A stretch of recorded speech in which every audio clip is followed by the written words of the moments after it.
حاضر. ايوه حاضر. مساء الخير. مساء النور. سيف بيه، مدام حلا عايزه حضرتك. اتفضلي يا مدام حلا. عم ابراهيم والنبي هات لنا كام علبه عصير وميه من تحت عشان التلاجه فاضيه. حاضر.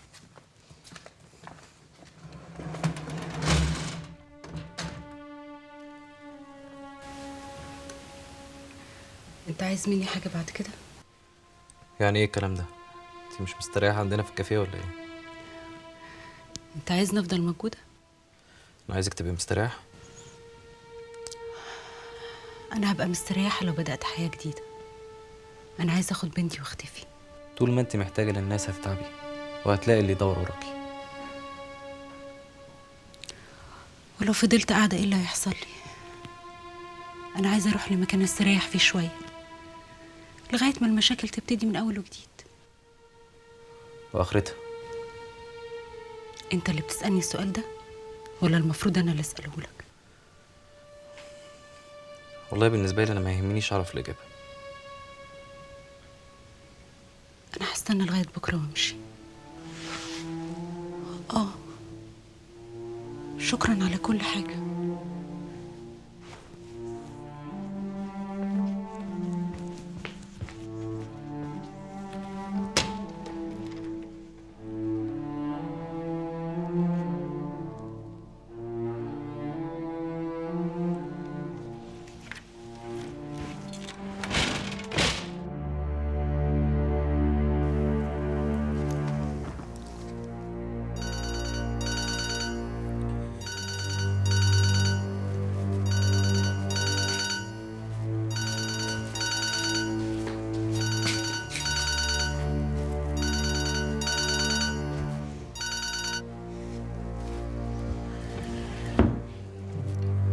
الو.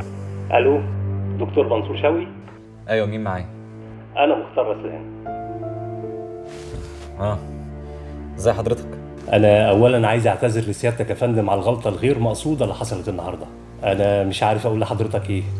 أنت عارف بقى الناس في بلدنا بتبص للمظاهر. أنا كنت همشي البنت الموظفة اللي عملت معاك الموقف ده، بس صعبت عليا. بس لو حضرتك تؤمر بدون تبرعات أو أي حاجة، لو قلت لي مشيها أمشيها فوراً.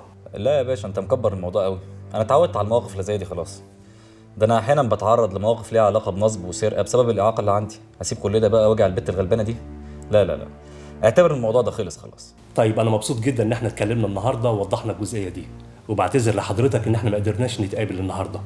حضرتك ما تعرفش قد إيه أنا مشغول. ما انا عارف. إيه؟ هو مش سعادتك مطلع قافله مساعدات بكره للمنيا؟ انا سمعت الموضوع ده في التلفزيون، واكيد بقى الحكايه دي شغلاك.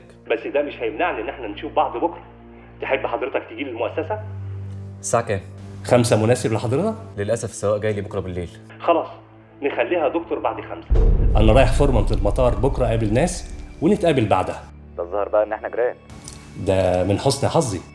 هاجي لسعادتك بكره 9:30. مع السلامه. مع السلامه.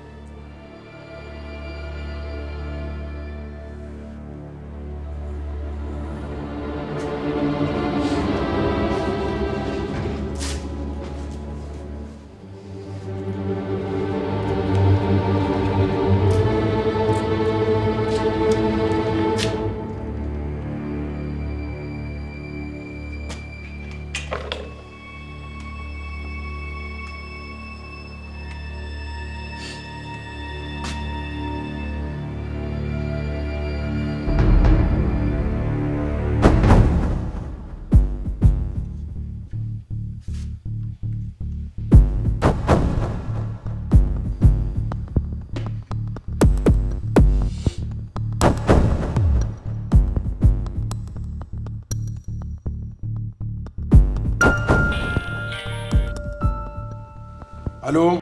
على باب مكتبك هتلاقي علبه فيها تليفون جديد، هو ده اللي هتستخدمه. حاضر يا باشا. ما تحاولش تفتح الموبايل وتغير الشريحه، والا هيبوظ منك ومش هتعرف توصل لي، وساعتها العمليه هتقف ويبقى انت اللي جنيت على روحك. يا باشا انا عباره عن شيء بدون اراده سيادتك اللي بتحركه.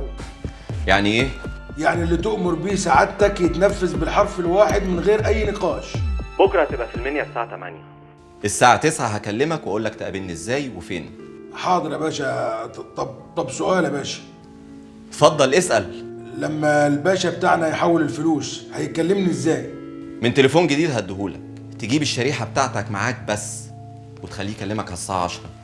لو اكتشفت ان انت معاك تليفون او اي جهاز تاني من اي نوع، يبقى انت اللي جنيت على نفسك. فاهم؟ فاهمك يا باشا.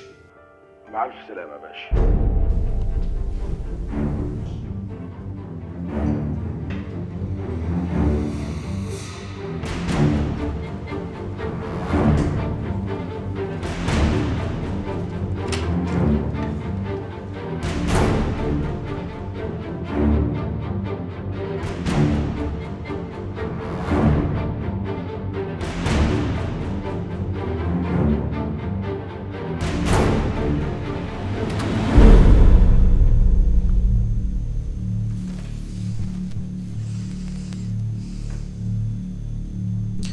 انت فين؟ انا في العربية يا باشا. وصلت لك تعليمات الخليلي؟ وصلتني تعليمات الخليل يا باشا، واداني تليفون جديد وقال لي ما اتكلمش غير من عليه. رقمه ايه؟ ملوش رقم يا باشا، بيستقبل بس. حاولت اجيب رقمه واتصلت بخدمة العملاء، قالوا لازم تجيب كارت وتشحنه. جبت كارت عشان اشحنه، التليفون ما قابلش شحن. بس الخليل يا باشا قال لي تخلي الشريحة بتاعتك معاك، واول ما نوصل بالسلامة هو هيديني تليفون جديد. حضرتك ممكن تكلمني عليه على الساعة 10 بالليل. اعمل كده، نفذ كل اللي هيقوله لك، وانا على 10 بالكتير هكلمك عشان احول له الفلوس. طب يا باشا معلش سؤال، هو حضرتك هتبقى عارف انا فين بالظبط؟ اصل بصراحة يا باشا قلقان شوية. ما تقلقش، انا هبقى عارف اللي انا محتاج اعرفه.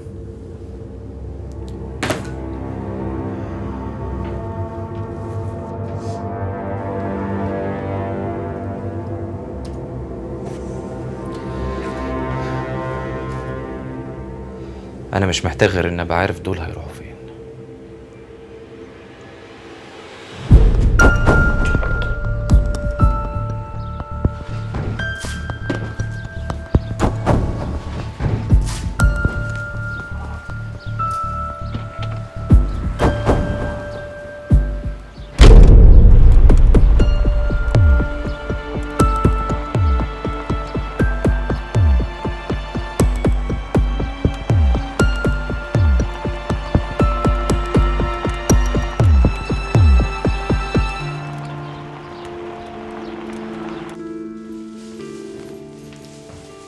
مش عايزة اسافر تاني. ربنا يسهل يا حبيبتي وتبقى اخر مره. يعني انا مش هشوف اصحابي اللي هنا؟ مين عارف، ان شاء الله هتشوفيهم. باي. فريده، احنا هنيجي هنا بعد المدرسه. يلا بينا.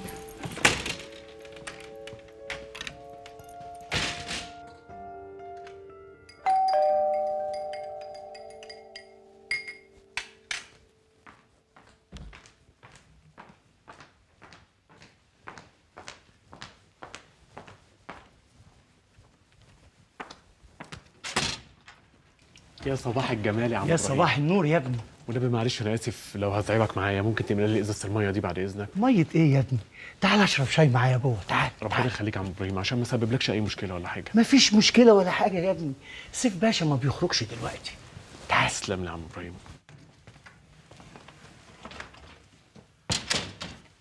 هو سيف باشا ما بيخرجش غير معاك ولا ايه يا عم ابراهيم؟ طبيعي يا ابني. بس ده انتوا بتخرجوا قليل قوي. هو يعني يا ولده هيخرج يروح فين؟ ما هو بره زي جوه، هو بيشوف يا عيني. على رايك. بس هو طول الوقت اغلب وقته يعني قاعد في الاوضه جوه. اوضه النوم؟ ايوه، ومحرج عليا ان انا ادخلها، قافلها بالمفتاح. ليه يعني فيها ايه الاوضه دي؟ والله يا ابني انا عمري ما شفتها يعني معاه، وعمري ما سالته. ده حتى لما بدخل عشان انضفها بيكون قاعد معايا جوه. بس اوعى تقول له ان انا قلت لك. عيب عليك يا عم ابراهيم، وانا بتكلم معاه في حاجه. هو بصراحه سيف باشا ابن حلال مصفي، بس ساعات يعني بيتعصب عليا يعني، لكن انا بستحمل. ما هو ده حبيبي وده حلال مصفي، والله عمري ما بقول له حاجه خالص.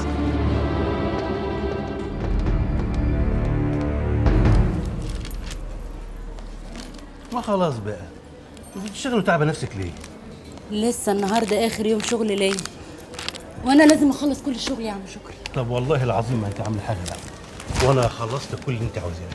وبالمناسبه بقى، انا والعمال كلهم عازمينك على الغدا النهارده. بس ده كتير عليا قوي. كتير ايه يا استاذه؟ ده ربنا وحده يعلم انت غالي عندنا قد ايه. بس انا مش هلحق اتغدى معاكم، انا لازم اروح اجيب فريده من الحضانه. خلاص يبقى تاهت ولقيناها. انت تروحي تجيبي فريده من الحضانه وتتغدوا مع بعض هنا النهارده، والا والله العظيم هزعل منك. وانا ما اقدرش على زعلك ابدا.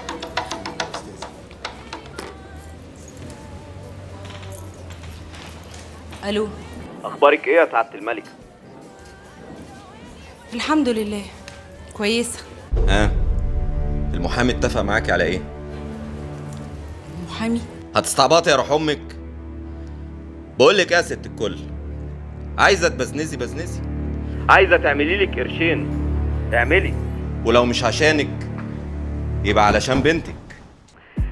انا مش فاهمه انت بتتكلم عن ايه. بتكلم عن البضاعه اللي جايه في الطريق دلوقتي، واللي هتتسلم في ميعادها وهقبض تمنها، واي مشكله مش هتسمعي صوت بنتك تاني.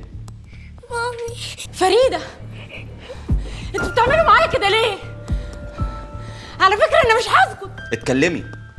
اتكلمي مع الناس اللي انت مبزنزه معاهم ايا كانوا هم مين، لانك مش هتشوفي بنتك الا لما كل حاجه تمشي زي ما انا عايز.